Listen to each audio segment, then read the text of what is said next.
Welcome to Global Health and Wellness Practitioners YouTube channel, where we're giving exposure to great practitioners while educating and promoting comprehensive health and wellness globally.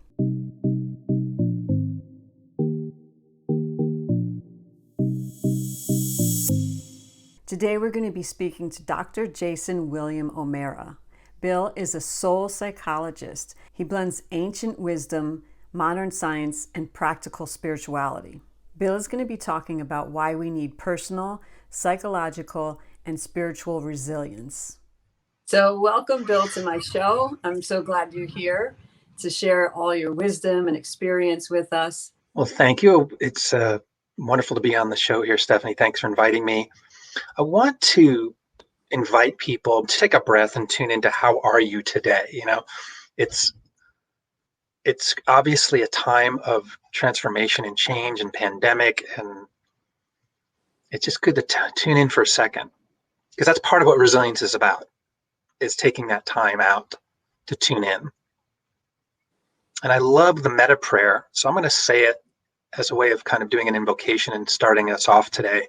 It's very simple. It says, may all beings be peaceful. May all beings be safe. May all beings be happy. May all beings awaken to the light of their true nature. May all beings be free. And I always like to start with that. Take a moment, set some nice energy.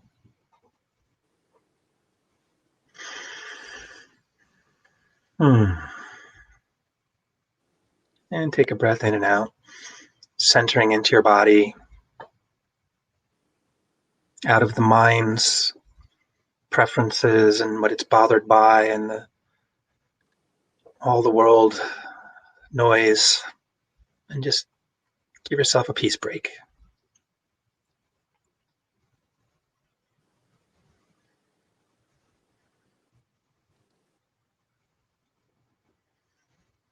Stephanie went deep. I was looking at her. It's like, maybe we just meditate the whole time. So I found you on Facebook. Yes. From all your work that you've been doing and videos you've been putting out and information. And so actually, why don't we start with what you love to do? Well, thank you. It's a great question, because again, it will all tie back to the topic, right? So I've been on a journey like everyone. I started as a kid in suburban New York and had two corporate parents and went through the process. After college, I didn't know really what I wanted to do with myself. So I bounced around a few jobs. And when I hit 30, I went through a huge spiritual crisis awakening. Right? I took 3 years off, grabbed a backpack, left everything, and didn't even know what was happening, but I knew I needed to find out who I was and what was I really doing here. If anyone can relate to that kind of moment in your life. And then, I studied A Course in Miracles, shamanism, yoga. I was a Kripalu quite a bit, Buddhism. And this was not conscious. It was almost like I was guided. Like I just needed to touch every type of spiritual tradition, even went to an interfaith ministry for a couple of years. So fast forward to today, I went on and got a graduate degree and have become a teacher of this. I align really with the idea that we're on a hero's journey. And that journey has gifts and angels and adversities and challenges. And all of whatever you've been through has taken you to this moment. And I think resilience ends up being the thing that seems to me to be the most important message. And that's why I'm kind of put myself behind that label of resilience coach and soul psychologist and all the things I do. And yet life is still, like, for example, my neighbor, I just walked down the street this morning on the way to the snow play I was going to do. And he drives up to me and he lost his wife, 70-year-old guy, lost his wife a month ago. She was 10 years younger, completely unexpected.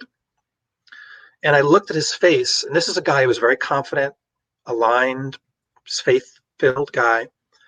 And I've never seen him so shaken in my life. Like, this event, losing his wife, has rocked him to the core.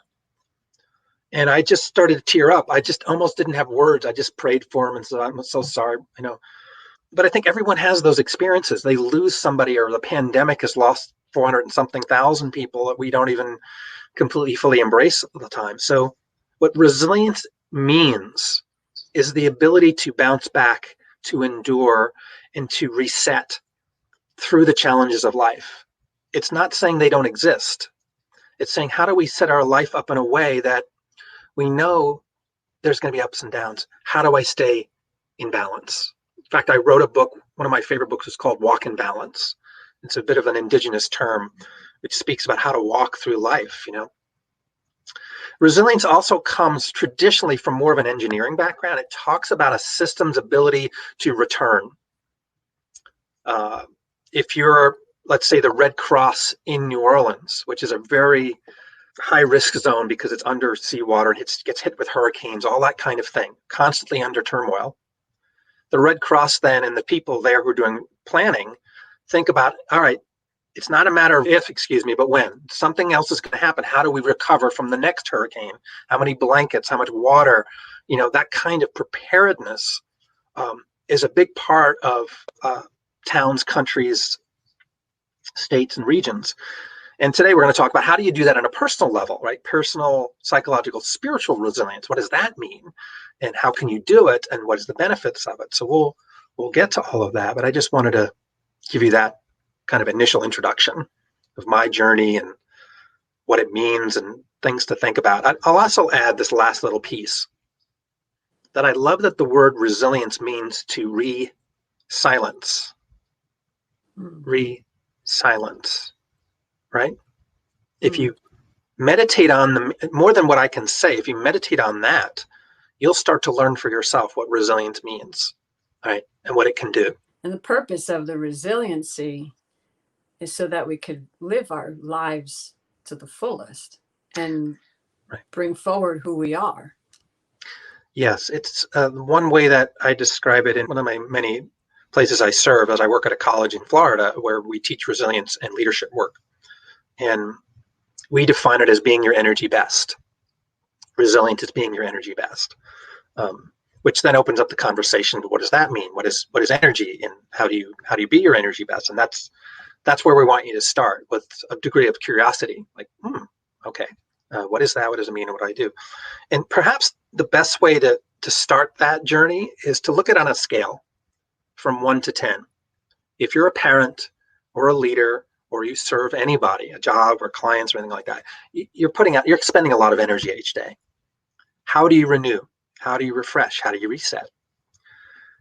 On a scale from 1 to 10, thus, 1 being, the low end, I'm depressed, half dead, can't get out of bed, to 10, I'm ready, I'm available, I'm fully present to give my gifts. It doesn't necessarily mean rah enthusiasm. It can, but it's more like fully present and available, that you're moving in and moving out. And when you ask people who are in trying to do their best in life, you ask them on that 10-point scale, where do you need to be most days? Generally, you'll hear, I need to be 8, 9, or 10, right? Because my kids require a lot, my clients require a lot, it all requires energy.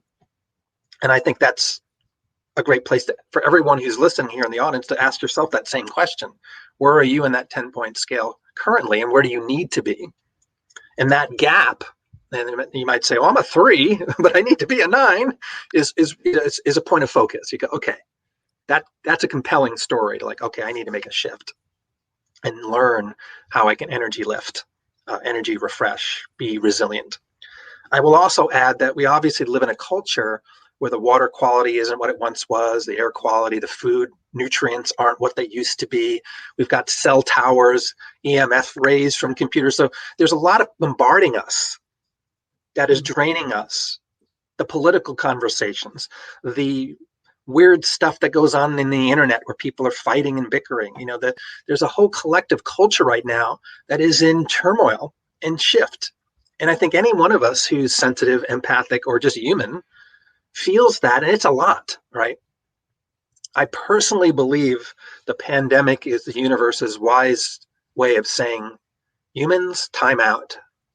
You need to really reset and think about how you're living as a collective. And hopefully, many of us have taken time out, though I personally know people with kids at home, and they're not really getting a timeout, right? Because the schools are closed, the kids are home. It's the turmoil's continuing. So time to give yourself a little extra time to reset, like the oxygen mask on the airplane scenario, right? If you don't feed yourself first, you can't feed your children, right? So energetically, it's like self-love and self-care, but much more so, right? I need to be my energy best so I can serve, right? Receiving. And honestly, Stephanie, I think that's the toughest part. And you can learn the steps and what it means and why it's important, but giving yourself permission to actually do it is the biggest thing. Like, I'm going to give myself permission to receive. I'm going to give myself permission for time to reset, renew, and rejuvenate every single day, not once a year on the vacation. Have you ever seen one of those posts on Instagram or Facebook? It says, create a life that you don't need a vacation from. And I think that's inherently, you know, that's what I'm talking about. Giving yourself permission to actually slow down, simplify. I have less now than I ever have in my life. My house is smaller. I actually make less money and I don't care. Like, I've pulled back because what really matters to me is a simple, quieter life. Being in the ruckus all the time was getting my nervous system all freaked out. I couldn't deal with it anymore. And so I stepped back. I don't know if anyone else can relate to this, but the culture of the United States in particular, the more, bigger, better external success is a form of sickness. It takes people out of their authentic self. And so we have to come back to self, to me, simplicity, resilience, and take care of ourselves. It doesn't mean you can't go out in the world and do amazing things and write books and teach people and do whatever you want. But it's like, what's the priority? Start here. The inner mission, as Eckhart Tolle says, is way more important than the external mission. So what is this inner mission? Presence, love, resilience, and then go share it.